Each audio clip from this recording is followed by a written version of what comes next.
ズミの居場所。第2章、簡単なネズミ捕りを使う。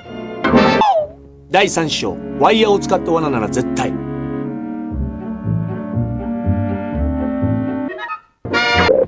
第4章、好奇心の強いネズミは捕まえやすい。